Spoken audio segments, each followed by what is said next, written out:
The ornery 67-year-old Nevadan cattle rancher, Cliven Bundy, who has kicked up a great deal of dust this past month about the Bureau of Land Management planning on impounding some of his cattle due to him not paying them around $1 million in grazing fees over the past 20 years, has finally exposed the depths of his bountiful ignorance and newfound racism.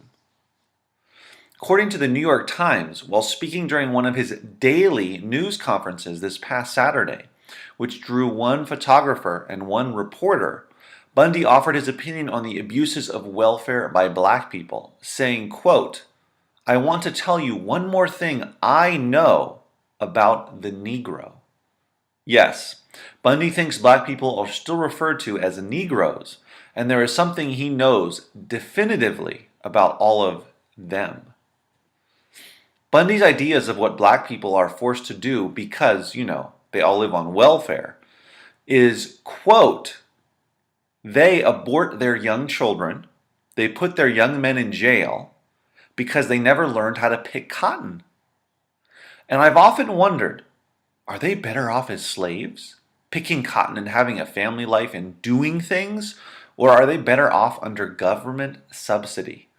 They didn't get no more freedom. They got less freedom, unquote. If you are feeling both floored and yet not surprised, then you wouldn't be the first.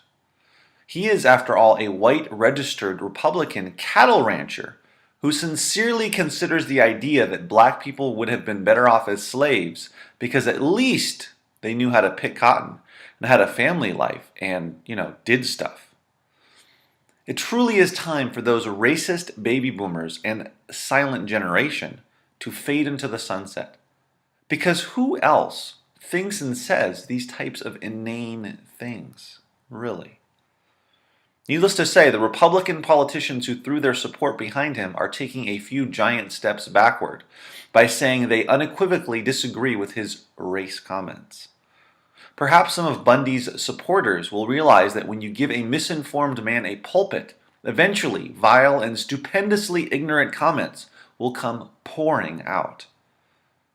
By the way, what do you think would have happened if Bundy were black and dozens of legally armed black men were by his side, ostensibly prepared to battle the federal government?